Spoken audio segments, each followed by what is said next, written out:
Hello and welcome to our 23rd episode of Past the Power. And we have so much to talk about today because we're just a week out as we record from the European and local elections and the Limerick mayoral election as well, which we will chat a little bit about. We're going to talk about all of the things involved in that. Private polls that Ivan may have an insight into, although is he being played? And we'll have the predictions in relation to that as well. And we'll talk a little bit as well about hospital beds and Stephen Donnelly and other issues arising. But I think we need to start with your old friend Donald Trump, Ivan Yates.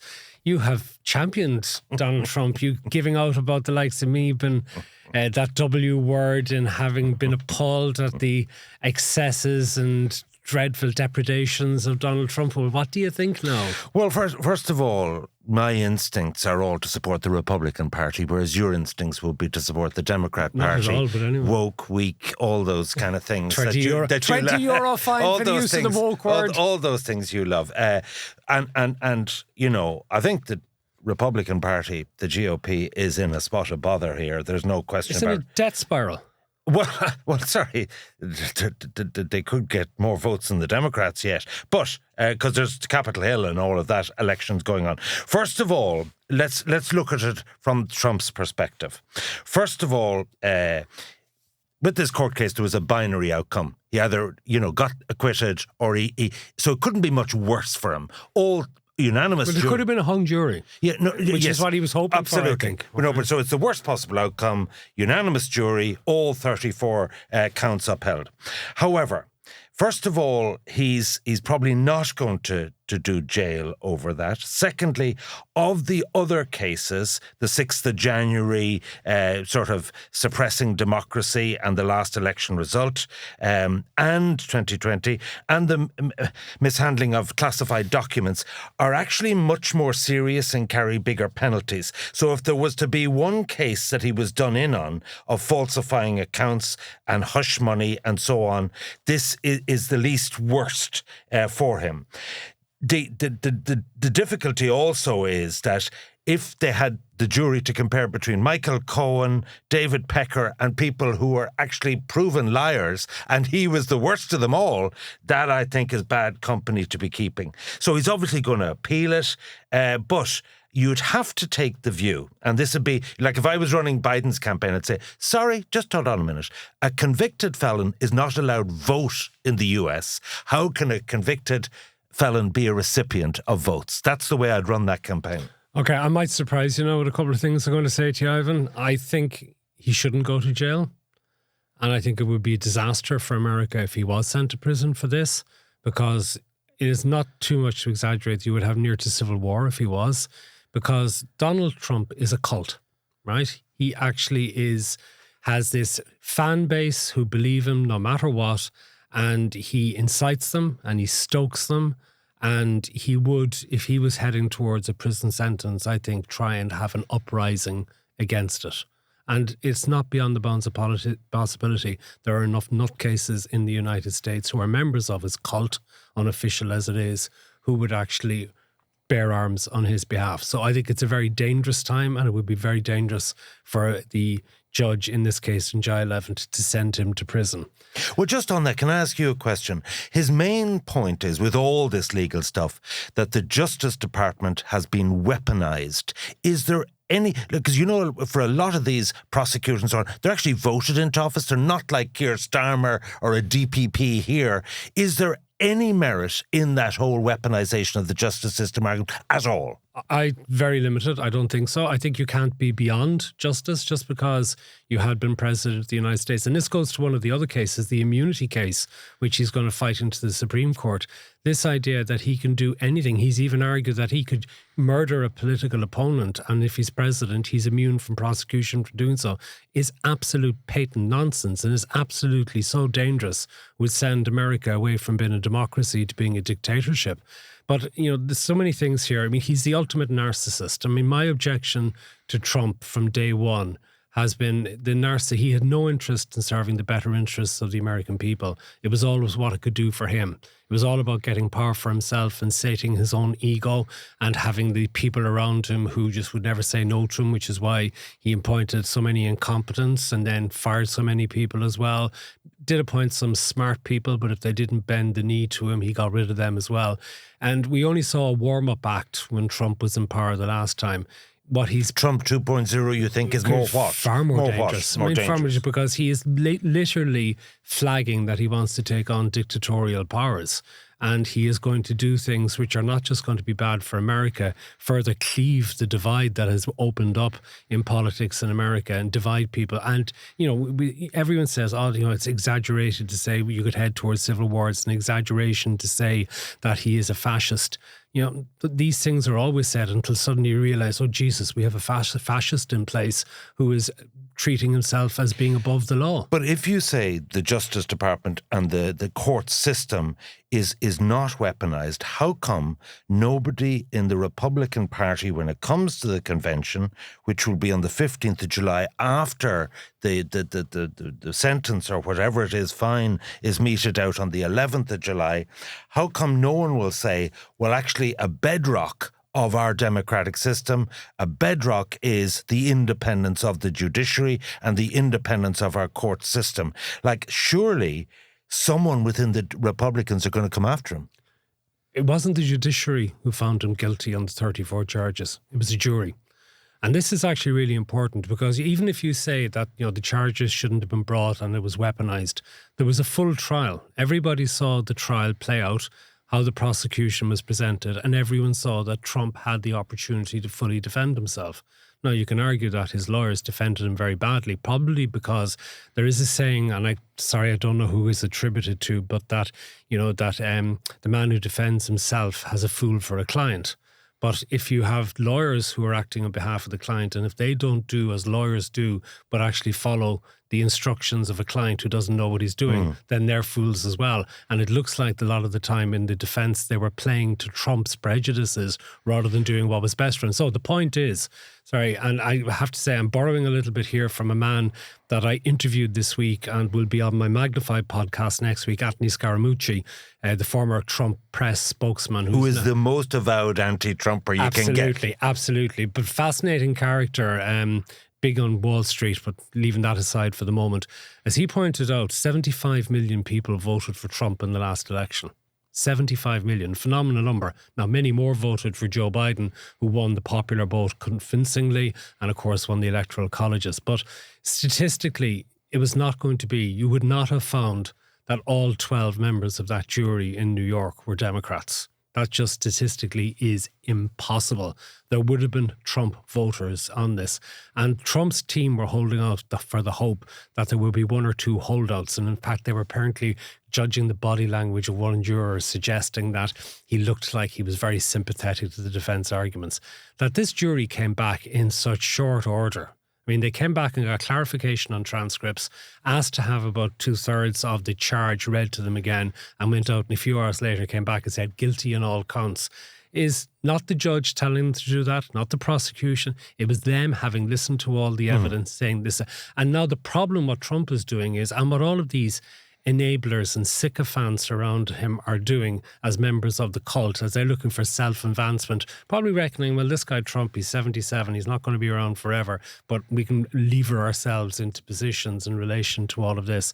And they're now out there saying, oh, this is a disgrace, this is for him and all the rest. This is politicization of the thing. But I think what the key thing that could come out of all of this, which is why I would, and I could be very wrong in this, why I think this could be very important and could cost him the election, is that while the cult will continue to vote for him, and that might be 40% of the voters, the key swing voters in the independents are going to look at this and say, okay, he's a felon, he can't vote. He's been found guilty after a proper trial.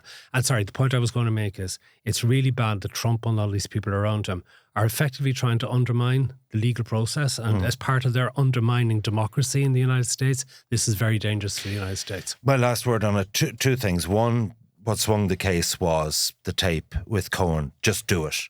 Just pay her, just do it. And those 3 words. Sorry, that in itself, wasn't illegal. It was actually you can pay a porn star. It's a falsifying of the accounts. But the other takeaway I have from it is when I am advising people who are in the deepest of manure, whether it's corporate, whether it's political, I say the one thing you should never do, much worse than whatever you think you've done. You rode a hooker or whatever you did, right? You were involved in drink driving or whatever it was, to cover it up is actually much bigger offence. And that's what he's caught here with, is the cover-up. Because, if someone said, well, in 2006 he was at a golf event, he had sex with Stormy Daniels, people would now say, so what? It's the cover-up always kills you. You take this short-term gain, we'll get away with this. It comes, a minister will lose their job for misleading the Dáil rather than the primary original offence. Okay, let's move on back to Irish politics and let's talk a little bit.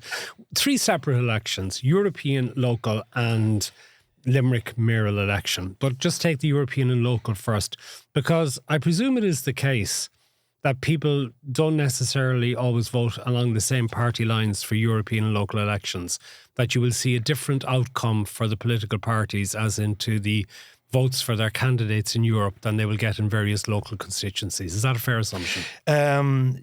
Put it like this, there is no doubt in this election, the quality of the candidate will defy all allegiances to parties, national, local, European.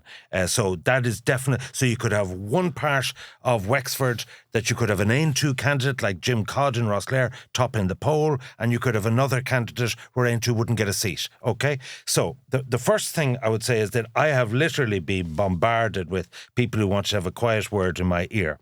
Can I give an overview of so the most respected campaigner I know has been out every day. He's a Fianna Fáil guy, he's a former TD. And I said, what's the reaction on the doorsteps? And he said, and this guy now is so cute, it's unbelievable. He said, they're very quiet. And that's a bad sign. You'd much rather someone was given out to you because they're getting it off their chest. So, can I just ask you outside? I'll jump in here every now and again, just to ask more questions. Could it be they're quiet because they're not particularly interested? Yeah, I think. I wonder, and has this European and local elections caught the public imagination at all? And even the sense that the political parties have left their manifesto launches so late in the day, a realisation that actually up until around now, people are not really engaging with it. Well, that doesn't mean to say that there won't be nuclear political fallout. We saw with the referendums what happened with Leo and Fine Gael. So first of all, you're right. I would say the turnout will be at best somewhere between 50 and 55%. So, sorry, even that much? I wouldn't be surprised if it's below 50. There's a lot of apathy out there, and people are starting to go on holidays because the Leaving Cert starts, you know what I mean, on Monday. On Wednesday. Yeah, Wednesday. So the school holidays are starting. So all of those factors. Now, so I'm trying to think, when we're talking this next week, what will be the headlines and the fallout of this election? So number one, I'm going to say green wipeout. Green wipeout, to the extent that 2 of the big parties will turn around and say, facing a two-year election, should we ditch the Greens? Would we get a 3% bounce if we did that? I can see both MEPs, Grace O'Sullivan and Kieran Cuff, losing their seats. And I think that there are 49 councillors. I can see an existential disaster for Eamon Ryan. And there is definitely, I chaired a debate in Care in County Tipperary, and it was visceral, some of the stuff against the Greens. But sorry, that's rural Ireland, and I think they are very vulnerable. But I think even the point that you make, they only had 49 councillors after the last local elections. All in cities. That's the point I was going to come to, because, again, they only had 5.5% of the vote, which isn't too far removed from where they're polling in the opinion polls. But it shows really, again, that the thing with the Green Party is it's very much an urban-based party, except Grace O'Sullivan managed in the last European election to get that consensus across the constituency. But yeah, I would think that... So that's the first headline. I think the big thing for the Greens is, I think the headline will be not necessarily at the local councils level, although they may lose some high-profile councillors around the city. Hazel Chu could lose her seat. And she had an enormous vote the last time round. So will that be repeated, or even would half of that be enough to get her back in? But I suppose the key things are going to be, do they lose their 2 seats in the European Parliament, which could be part of a trend that seems to be going across Europe as well, which we might talk more about next week. I look at all of this as how can we extrapolate it, but I'm actually saying of the dozen or so Green TDs, the only one who I think can be sort of safe is, and that's because it's gone from a 3-seater to a 4-seater in Rathdown, is Catherine Martin. I think every Green TD is in danger, and I think that, but the attitude of Fine Gael and Fianna Fáil to the Greens arising out of the election, I think the Greens' power is going to be emasculated within Cabinet, whether it's RTE or any other issue. Well, are you not hearing, what I'm hearing is that now the view is starting to grow that Fine Gael and Fianna Fáil think, well, actually, we might be able to get back into government together, but it's a question of who our partner is going to be, that they may be writing off the Greens and they're looking, would it be Labour, would it be Independents or whatever? Because, and this is another one I want to ask you about, I wonder, will this election show a greater level of transfer between Fianna Fáil and Fine Gael than previous elections, which could be very important to winning last seats, particularly in local election constituencies? Oh, absolutely. There's no question of that. They're indistinguishable to a lot of voters. The second headline that I'll be looking for is, I think the polls are going to be proved wrong. Every poll has had Fianna Fáil between 14 and 17%. I think both Fianna Fáil and Fine Gael will lose about 50 council seats. I'm trying to give the big picture, but they could lose 100 seats. Yeah, because they're coming off much higher bases. Because what was it? That was nearly 27% vote for Fine Gael the last time. Fianna Fáil and 25% for Fine Gael. Yeah, and they have a lot of seats. Like they're trying to hold on to about 280 and 250 respectively. I think that they will be below that. Again, it's nothing new. The Independents are on 207. I see them going over 300, but that's liquors, all sorts. It's every type of in. Now, the interesting thing is this. What I'm hearing is that Jim O'Callaghan is on manoeuvres. He's on The Last Word. He's on every wretched radio and TV programme that'll have him.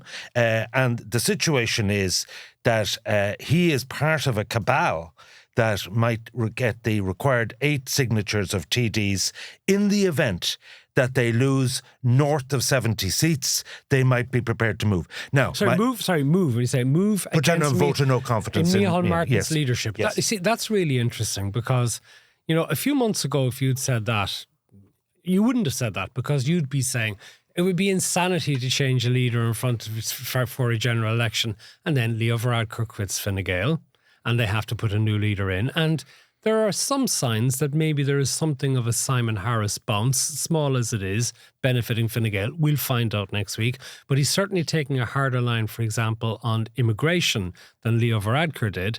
And I think there might be a perception in Fianna Fáil that Micheál Martin's a bit soft on the immigration issue. And you talk about Jim O'Callaghan being available to talk. The one issue in which he's talking about more than anything else is immigration, clearing the tents and things like that. So let's distinguish. I'm saying he's on manoeuvres.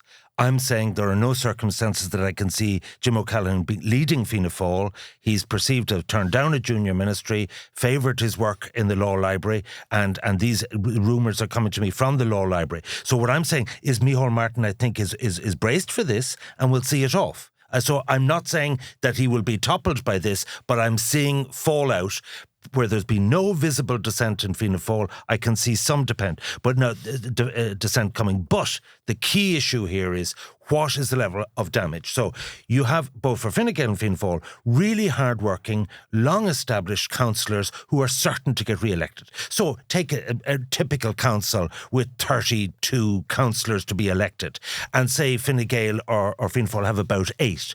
They could lose a couple of seats. Do you know what I mean? But it's not serious. If they were to have their seats, it's because TDs are saying, oh my God, we're next, in the autumn. The other thing that I'm hearing from Fine Gael's side is the one person resisting a November election is Harris, because he actually would like longer as Taoiseach. Sorry, what was I saying to you from the minute he got into the gig? No, his closest advisor said, mate, get the message here. There are 4 and possibly more TDs going to be elected MEPs. They all have to hold the by-election by the 8th of December. That's the law.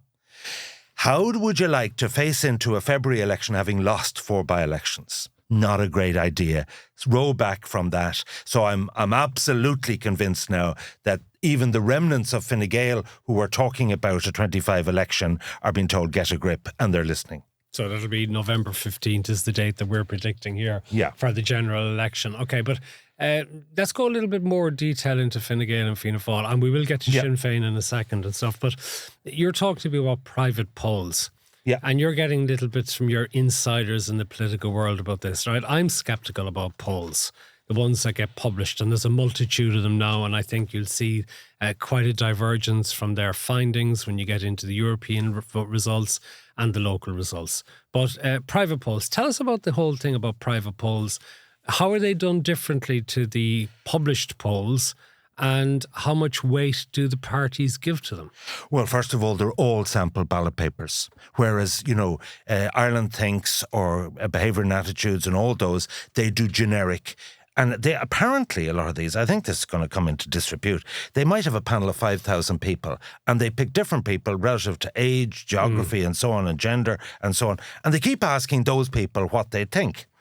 Whereas actually, there's very little face-to-face stuff. Whereas the private polls, what they do is they give people randomly, face-to-face on doorsteps, a sample ballot paper and just say, would you please fill that out anonymously? And so therefore... So do they do it in front of the people, or do they come back and collect it later? Oh, yeah, they collect it, yeah. No, absolutely. Come back and collect it exactly, later. Yeah, no. And they keep it... Now, obviously, so therefore, if you're thinking... Sorry, I wonder how truthful people are. I'm just thinking, if somebody came along and gave me a sample ballot paper... and I think, where are they from? Do you know whether they're from Fine Gael or Fianna Fáil or Sinn Féin or whatever? Maybe it's just me, but I'd be tempted to throw dummies all over the place. I might even put down Ivan Yates number one, and I certainly wouldn't mean that. The second thing is the sample size is about 250. They're not, but they're actually quite geographically focused in areas. Where they would do most polling is, okay, we're deciding to run a parachute candidate, Nina Carberry. You would poll that. Speechless Nina Carberry. Well, you would poll something like that beforehand. That's the most, like Phil Hogan used to do a lot of that. Yeah. And then what he'd do is if he favoured a particular pony in the race, he might invent a poll to say this person is crushing it, at 40%. And he wouldn't do something like that either. No, it's quite skillful. Oh my God, yeah. So what the polls are telling me in terms... What the polls are, the people who have the polls are telling you, because I presume they're not showing you the ballot papers to check. No, so tell us what you're getting from your deep throat sources. Put it like this: there's a poll in Dublin, which is truly shocking, right? And it's purported to be from Niall Boylan's people. Here, take a look at it.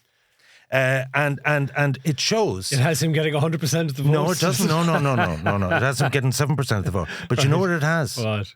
Little word to the wise. What? Daithí Doolan of Sinn Féin getting the same as Lynn Boylan in Dublin. And, Daithí Doolan is Ballyfermot Drimna. And he's been given the south side of the city, and she's taken the north side. Well, of the city. the second point is that for the crucial primetime debate next Tuesday night, who have Sinn Féin put forward? Daithí. Really? Yeah. So Daithí's been knocking around for a long time. Daithí used to be in Dublin Bay South. When I'm sorry, he's been looking for votes, and he's moved in recent years. He's been around but I mean, that's one spin I'm getting. Will that suit Sinn Féin? Could they actually end up knocking each other out? Sorry, they will transfer to each other in any event. Yeah. But the point about it is every presumption of every prediction in Dublin is, Lynn Boylan will top the poll. So the bookies' odds have her as something like crazy 40 to 1 on. So let's look at what I'm. So in the 5 seats of Midland Northwest. No, sorry. Can I just come back to you on the Dublin one? Sorry, yeah. Because I looked at the odds in relation to this, right? Okay. And then suddenly something struck me, right? How much betting is actually done on it? Because if you were being a really crafty person, right? Yeah. What you would do is, rather than spending money on a Facebook campaign, why don't you put €500? Get somebody to put €500 to shorten the price, and to create this expectation of, oh my God, look, there's momentum. There's momentum. Does that happen, Ivan? You know this as a former bookie. Are the odds manipulated by people in the political system to make certain candidates look like they're doing better than they are? The truth is, my whole DNA and background is to do with betting and bookmaking, exactly. And I can tell you this: that the political betting is cosmetic. It's very superficial. It's very shallow.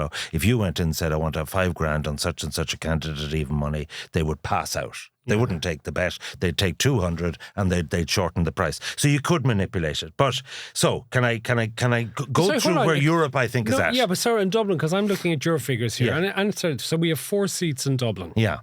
And by the looks of this poll, and by the looks of the betting, then the people who are in best position are Barry Andrews of Fianna Fáil and Regina Doherty of Fine Gael look like they're going to be elected. And you would have then a situation, one of the Sinn Féin people, either Lynn Boylan or Daithí Doolan will be elected. Yeah. And it's a fight for the 4th seat. Yeah. In the hunt is Aon O'Riordan, according to that. Niall Boylan in the hunt. And quite unpredictable, and Claire Daly. Those are the three. So now let's be clear about it. That Claire Daly. The highest vote there is 13%. Claire Daly's behind Kieran Coffin. Sorry, to get elected, you need the guts of 18-20%, right? After so, transfers, like Barry Andrews needs transfers badly if he's going to make it because he has no running mate there. So there is a certain SF seat. Yeah, okay. And that will work its way through. The situation is that Barry Andrews is not safe. But the issue that's impossible to predict is how many candidates are on there? Is it 23 or 20? Yeah. Like the bottom line is that it is actually impossible to predict. But I would have said Claire Daly should be worried about that poll. Well, so Claire Daly might depend on getting transfers from Breed Smith, yes, right? Yeah. So that's a possibility, or vice versa. Or, Yeah. Could even be from the Aon O'Riordan sort of left-wing And camp. Soc Dems are there as well. I'll tell you what's interesting about Niall Boylan, and the betting has him at less than even money. I'm wondering if the two Boylans a confusion factor here. That's very likely. It's very possible. And the other person just looking at who they claim in this is polling quite well is Malachy Steenson, former Workers' Party What's he guy. on, 1%? No, 4%. Okay, right. But Malachy Steenson has been an agitator on the East Wall, and he's been a thorn in the side of Sinn Féin. He's a lawyer. He's very articulate. Anyway, he would have views that I certainly wouldn't endorse. But I wonder will himself and Niall Boylan end up, depending on who goes out first, transferring to each other. Put it like this. At the end of the day, I'm sort of saying Lynn Boylan get elected, Barry Andrews will get elected, Regina will just about make it, and that the last seat is between Claire Daly and Boylan, and it could go either way. That's my sense of it. Now, but actually, let's move on to Midlands Northwest. So, Luke Flanagan, Mullooly, I think, will both get elected. So, where does the Kieran Mullooly surge come from? I saw in the bookies he's a second favourite for the candidate, and is that coming across in the private polling as well? Well, there's a public poll for that. What is Kieran Mullooly on in that? I just go through the numbers. This is, I don't know which... This is the Irish Times one. Irish Times. So you have Luke Flanagan on 11%, Maria Walsh of Fine Gael on 10, Barry Cowan of Fianna Fáil on 10, Lisa Chambers up to 9%, but as we know, she won't get to the 9 because people are telling her they're going to vote for her, but they won't be voting for her. You're being rude again. The silent Nina Carvery on 9%. Yeah. The reason I say silent is all the other candidates are getting completely worked up about the fact that she won't take part in any debates. She's actually on 6-1 tonight. Is she? But you know what I heard there? Yeah. Another maybe indent into Fine Gael that Damien English might not be standing in Meath West in the next election, and that Nina is lined up to run there. And that's what this is all about. Right. I think Maria Walsh has made ground. Yes. And I think she's going to get elected. And then it's interesting to see that Sinn Féin, Michelle Gildernew is on 8%, and Chris McManus, who had inherited the seat from Matt Carty, is on 6%. So 14% for Sinn Féin. Yeah, but they've done the divide there. So they've basically given the Northwest to McManus. I'm finding in all the parties very hard to get a read on this, and she has become more visible lately. Of course, there's an election going on in Northern Ireland, but whatever way you go, she's retiring from the there is a Sinn Féin North. Seat, no question. Oh yeah, about absolutely. Kieran Mullooly's on 7%, right? Yeah, it just shows you. I mean, small percentages from little acorns can big trees grow, and then you have actually. Here's maybe this will surprise you a bit. That for all the high public profile he has, Peadar Tóibín is only on 4%. Well, Peadar Tóibín, I've never seen anyone so barefacedly say, "Oh, I'm not going to take my seat." You know what I mean? So his sister is going to get the seat if he gets elected. And look, why didn't they just put her up? So? Exactly. I actually think it's a little bit cynical. Now, he's a good campaigner, make no mistake, and he's made progress on the migration issue. And there will be a lot of Aontu councillors elected. But the truth is, for someone saying, "Vote for me," and I'm definitely not going to send seat, it's just weird. And I'm just going to go through a few more in this particular that you can assess their impact. What do you make of Niall Blaney deciding to have a go at Micheál Martin last week? Well, I thought as a stunt goes for getting publicity, it was brilliant because he got name recognition all over the media. But I'd imagine that he got some bollocking afterwards from party HQ, wouldn't he? Well, first of all, what's he on, 4% there? Yeah. The truth of the matter is, I'm sorry, Sean Dorgan, you made a serious mistake in adding 2 candidates. If I was Fianna Fáil, given you didn't get a seat in 14 and 19 in this constituency, I would have just run Barry Cowan and you were certain of a seat. You could end up losing a seat by adding both of the candidates. But anyway, that's done and dusted. Cowan has a strong campaign. I think he will get a seat at the end of the day. So I am saying Maria Walsh will get elected for Fine Gael, Barry Cowan. Sinn Féin are guaranteed one. Malooly and Ming will make up the others. Okay, well, actually, and I just want to briefly mention some of the other candidates. Peter Casey is not landing, it would appear. He's at 4%. You see, when Blaney goes out, he could transfer to Casey. Okay, you know, that's Johnny Gall vote. Yeah, okay. yeah. Others who are not landing, I see Pauline O'Reilly, the senator for the Green Party, is only down at 2%. No chance. Rory Hearn's Social Democrats, there are a lot of people saying that this was crazy to put him into this constituency, even though he's a professor in Maynooth. He's known in Dublin. Yeah. I'm not sure he would have landed either, no matter where he is, but he's not really making an impact. And then I see the story about Clonlift didn't help him, you know, that he was part of the objections to, you know, they're expert on housing and he objected to 1,600 units in Croke Park. He was one of those who decided it would be the new slums. And like, if anyone looked at the building standards involved there, they know that's just absolute nonsense. And I see that the likes of John Waters and Justin Barrett simply aren't registering with much voters. to your disappointment and chagrin. It's terrible. Okay. So European Parliament in the South, what's your projection? So Sean Kelly, wait till I tell you a good story. Sean Kelly is just so adept at getting out the GA vote. TJ Reid is a legend, as you would know. He got the goal against Wexford last Sunday and all this stuff. What does the bold Sean do? Because the Reids would be known to be Fianna Fáil in Kilkenny. Arm around the shoulder video, you know, for the people at Kilkenny. Please vote for my friend Sean Kelly here, great GAA man and all the rest of it. So he actually, you know, because the GA season is on now, it's grist to his mill. So, and I was down in Killarney and he has all these massive posters, the only Kerry MEP standing in the election. He's you know, talk about the cute old dog for the hard road at 74. He's nailed a Fine Gael Healy Ray type, isn't yes, okay, but just cute. Okay, I chaired this agri debate, very technical. I'm impressed with all 8 speakers, but I thought Billy Kelleher just knew his onions, and I thought Eddie Punch, why wouldn't he do well in agriculture for Independent Ireland? Eddie Punch have a chance? But that is where I'm going to come. So I'm going to say Kelly and Kelleher will get elected. No second seat for like, there's a very clear strategy in the southeast and wing. Cynthia Ní Bhurcu. I tell you who's going to get elected. Kathleen Function is going to get elected. There's one of your by-election ones, right? And I would money on this. I'd even put my money as well as your money on this, that Michael McNamara is going to get elected. I've just heard of canvass reports in Waterford and Wexford, which is well outside his Clare area.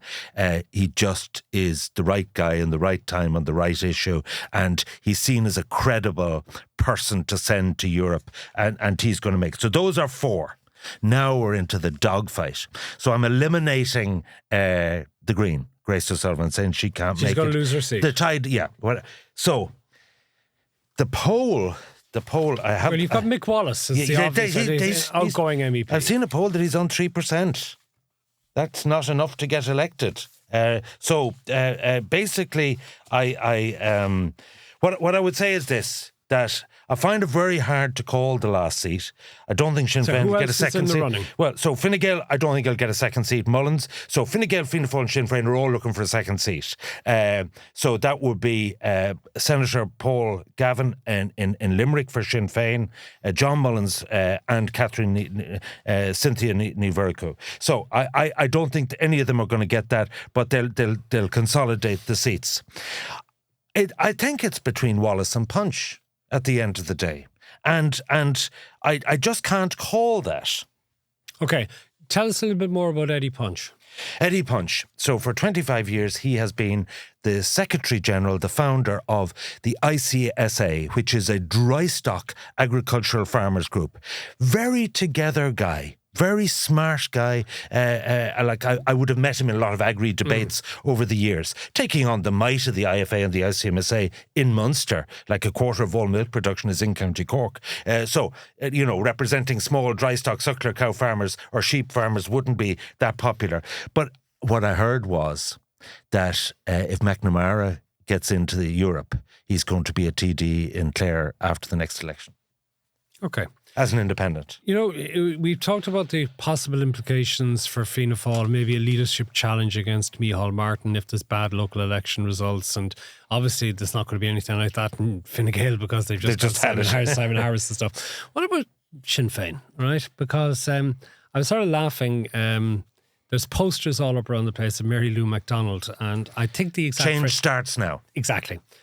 And I wonder, could it be that the change would be of her if Sinn Féin was to have a disaster? Few people said that to me, yeah. That's, you know, and I just see now, like, I mean, there's a headline across 2 pages of the Irish Daily Mail this morning. Mary Lou doubles down on migrants. And I think you could have easily put on the headline, Mary Lou punches down on Ukrainians. Because she's pushing again this thing that by March 2025, unless Ukrainians can show that they're performing essential tasks, throw them out of the country. Oh, no, she's talking about work permits for them.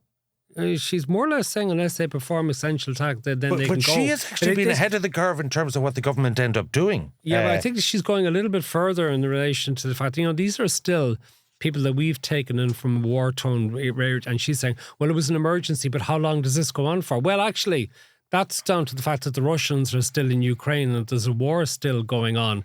And one of the reasons why we've taken in so many immigrants is because we don't contribute to the war effort against the Russians on the part of the Ukrainians.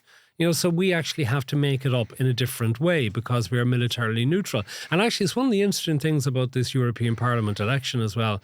You know, we were basically voting on popularity contest of individuals and on local issues. But across the European Union, yes, there would be a big concern about the Green Deal and environmental issues, which is feeding into our election, albeit on a different sort of way of speaking about it.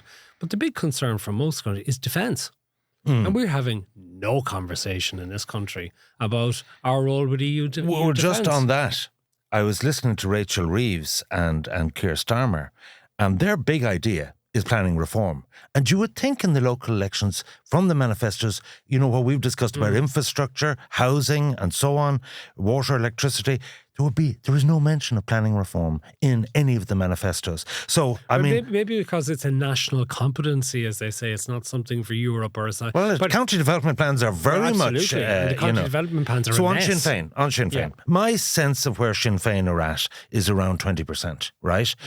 I think they will do much better in a general election because they have focused on 41 campaigns. They have absolutely, you know, the biggest factor for them in the local elections is candidates who will be available for the autumn election. So that's number one. Do not write off. If they get 20%, first of all, that gets them up to 160 seats, right? They're doubling their seats. And all the bar charts you're going to see, it will show them.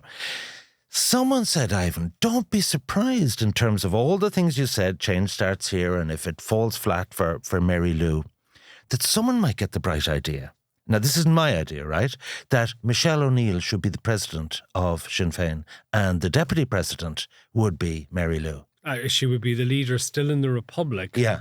But that Michelle O'Neill as the most popular... They're trying to leverage her popularity. No, I mean... No, but someone said it to me and I said, wow, I never even thought of that. Yeah. No, so is that the way the sort of the Sinn Féin leadership, as in the sort of the much maligned shadowy figures actually think?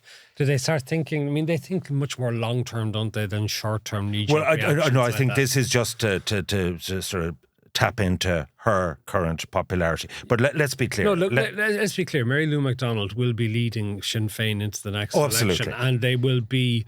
And they're going to have a good day. They're going to have a good day next Friday. And they will want her to be the Taoiseach. And I agree with you that these figures, because the European election figures actually show us really nothing because you have such a long list of candidates and people voting for personalities. You know, you see the party ratings as measured in the polls, are completely divorced from what the candidates get in European elections. So that's irrelevant. And then in the local elections, to a large degree, it's again local knowledge, local personalities. And as we saw in the 2020 general election, the figures from the 2019 local elections, less than 9 months earlier, were completely and utterly misleading. Yeah. So let's not read too much. But you know what I would be interested in, because you've said Fianna Fáil and Fine Gael could fall below 200 seats. What I'll be They're interested, prepared to lose up to 50. Yeah. What I'm interested to see is, if yes, Sinn Féin are going to benefit from the low base and look at all the additional seats, will Sinn Féin end up with more seats than Fine Gael and Fianna Fáil? That's going to be the interesting thing. But sorry, the independents will end up with more than both of them, all three of them. But that is definitely, so if I was spinning the result for Sinn Féin, I'd say a gain of 2 MEPs, nationwide representation in Europe, plus, and I'm going to say 80 plus councillors. Okay. So I'd say they're going to spin this as a good day. Okay, I'm going to throw something else at you, right? And I suspect some people listening to all of this are saying, "Oh, this is all sort of the fun, like the inside politics and who's going to get a vote here and stuff." It's like one other little thing. Go you know on. who Micheál Martin really wants to make EU commissioner? Who no? Paul Gallagher. You see, you keep changing. No, I'm just the nominee. I'm only a conduit. You've gone from Michael McGrath to Billy Kelleher now to Paul Gallagher, the Attorney General. I'm told that that's the one. Would that be the compromise? Because it's been done before. I mean, Peter Sutherland was the most famous Attorney General who was sent. David Byrne was sent as well. That it looks like it's a senior heavyweight figure we're taking the job proper. But the other problem is there. Actually, I only remembered this last week. The last time the commissioner's job came up, Ursula von der Leyen looked for 2 nominations, a man and a woman. So they might have to nominate a woman as well. Sorry, the question I was going to come to is, when I was talking about apathy and all the rest of it is, convince me that despite all the fun you're having working out who might get a seat here or who'll get the votes and who'll get the transfers, what does it actually matter? Oh, it matters an awful lot. Nothing changed politics like an election. You think opinion poll, you think a row. We have had no election since February 2020. This will, no matter what happens, and in which direction, I can't be sure, but this will have mega fallout. The referendum had mega fallout, and it was only a dry run. What does it matter to how people actually end up living? What does it matter how the change of politicians to the lives that we all lead? So when did that ever matter? This is a game, man. Okay, well, actually, it's a game. You see, that's what I'm trying to get to. That's what I'm getting to. But this is not about real people or real. This is about theatre. Well, this is going to get me to 2 issues that I want to talk about in the time we've left with us. You're taking life far too seriously. Limerick, the mayoral election. Right. Well, now, can I say that I've completely flipped on this? Because I actually think... That's not like you, Ivan. No, well, no. But I suppose it's a sign of an open mind that you change it regularly. I've not flipped on who's going to win, because I don't know who's going to win. Like the Fine Gael guy and so on. I actually think Cork have missed a trick here. And they voted against having a chance of a direct and what have they voted against? Yeah. I could see a situation where if they handle this right, the new mayor will have status, will have a budget of 700 million, that actually, and won't be like a faceless CEO or county manager, that actually he might get around on the JP McManus's and private investment. He might actually travel the world and say, we have an airport, we have a seaport, we have 210,000 of a population, we're ready to go here. I actually think this, for FDI and for other things, whether it's LNG or whatever, there's a golden opportunity here, if the right person gets this, to actually pivot Limerick up. Then should the voters move away from political party candidates and go for somebody like John Moran, the independent, who is experienced as the former Secretary General of the Department of Finance, extensive private sector experience, extensive experience in the finance sector, and who clearly has articulated, because I know I did a podcast with him on my Magnified podcast about 2 years ago, a vision for what Limerick should be. Wants it to be very much, and I say this as a Cork man. I don't think it's fair. You haven't plugged the Business Post or the Daily Mail. You've plugged the Last Word, you've plugged Magnified. You just haven't plugged your columns this week. But so our books. So Daniel Butler of Fine Gael is favourite. D. Ryan is running for Fianna Fáil. I think that candidate that could be the surprise packet is not actually John Moran. It's Helen O'Donnell. Yeah. And she has been involved in both NGOs and business organisations. Now, but what I'm really trying to say here is this. There is an opportunity for Limerick in terms of investment to pole vault and to market itself in a way that no other place in Ireland could do. Second city. And that's why I say this as a Corkman. It's like the Cork is missing a trick, like you said. Yeah. that, there is this thing. The airport gives them an opportunity. It's as big as Cork Airport, maybe. Fines, there's enormous potential in fines, particularly for bringing in storing offshore wind energy and using it as a base to go out and set up the wind farms on the west coast of Ireland. And also the train line from Foynes, which has been redone going into Limerick. You also have the bypass of Adair, which essentially will also provide a road link into Foynes. Ryder Cup, JP McManus. I actually put it like this. When I stopped to study it and look at it, I said, you know what? Because Manchester, I think, has benefited, you know what I mean, from having Andy Burnham, is it, or whoever? Yes, Andy Burnham's the Labour Mayor of Manchester. I actually think, so I'm actually... The real opportunity is, or will they get the right dynamic person who can have the big vision? Will a turf war break out where everyone will fight to keep their regional tourism development IDA budgets, or will they go with this? But I actually think it's a point of difference with, the spatial plan of 5 cities has not worked. Actually, this might work. I was actually in Adair at the weekend. I was at a wedding. I met loads of people from Oilgate and Wexford who had plenty to say about you. Yeah, well, I know Oilgate well. I know you know Oilgate very well. I could have done better in Oilgate, but the way it is, I'm not complaining about Oilgate. Oh, well, one of the lads in Oilgate was telling me about how his dad used to go out regularly to canvass and campaign for you. Yes. Just said Matt O'Connor was his name. Yes. Oh, Matty. Yes. Local postman. Postman, yeah. No, I was talking to his son, Pádraig. Well, put it like this. That shows how old I am. No, I always loved postmen because they'd say Mary, Pat, Matt. You know what I mean? They knew everyone at the doors, and that meant I knew them. Oh, it was fantastic. Okay. They were great. I want to talk to you about hospitals because one big story during the week was, for the umpteenth time, there's a delay in the completion of the National Children's Hospital. And of course, this now, which was initially supposed to cost us 650 million quid when it was first announced a decade ago, I think at this stage, is now likely to come in at about 2.2 billion. And it could be 2026 before we have any children actually looked after in there. And we've debated this a number of times in the past, but it struck me. I had Stephen Donnelly on a radio show this week. Yeah, the last word, that'll be, yes. Right. Thanks, Ivan. I don't have to plug it myself and you do it for me. Anyway, but as I put to Stephen Donnelly, you're coming on and you're telling me that by 2031, you're going to add 3,000 additional beds to the acute hospitals in the country, right? And a very worthy aspiration. About half of them by the end of 2028, which is still a fair bit away, and then the remainder in the next 3 years after that. And it all sounds very good, 3,000 over that period of time. Mm-hmm. Except the IMO has said we need 5,000 over the next 5 years because of the growing population that we have and the ageing population. And even things like intensive care units, we're way below the OECD average and even what they have in Britain. We don't have enough intensive care beds. And a couple of things came up that I said to him. I said, you're announcing this. But then we see the debacle of the National Children's Hospital. We haven't even started in the National Maternity Hospital, although he did say the site clearing work is being done at present and they're going out to contract on it. But we're already way behind on that as well. Back in December 2021, as part of this Shalanta Care thing, they announced 3 elective hospitals for Ireland, for one in Cork, one in Galway. Those are day hospitals. Day hospitals, elective day hospitals. Yeah. Which is a good idea. Oh, it's a fantastic. You could deal with up with 1 million patients a year would go in for these minor procedures that can be done in a day, and it takes the pressure off the acute hospital system where all of these are done. That was December 2001. They've identified the sites in Cork and Galway. They still haven't agreed a site in Dublin.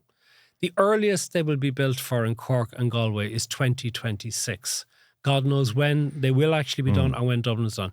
So when you hear all this stuff about, we're going to give you 3,000 additional beds, is it any wonder people are cynical when you hear these promises, and then a failure to actually deliver on the building? And then there's a second part to it. If you're a recruitment embargo at the moment on nurses and doctors and so have been hired. So you're actually now getting to a situation of being understaffed, which is why we have so many problems in the emergency departments. And he's telling me about all the additional nurses who are going through the college system and the number of doctors.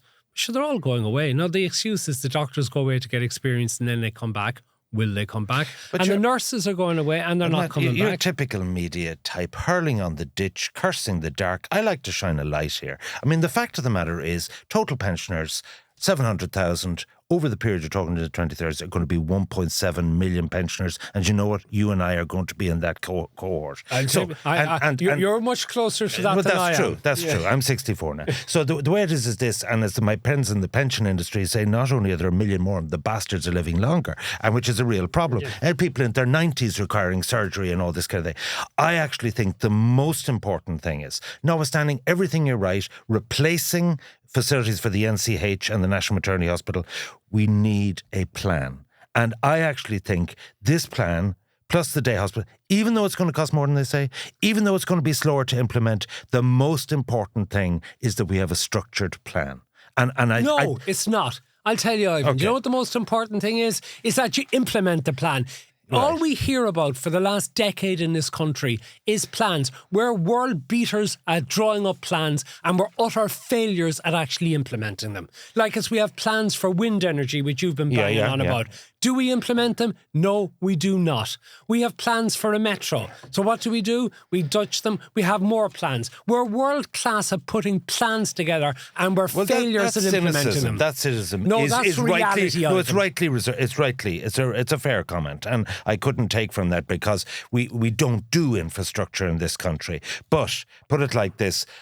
That's the first time I've seen a shape of the number of beds that we think are necessary and where they should be, and the breakdown between day and elective and replacement. But I absolutely take your point. Will it happen? No, it won't. But it's better to have a plan than no plan. And that comes back to my point earlier. What's the point of getting worked up about electing people if when we elect them they do feckin' nothing?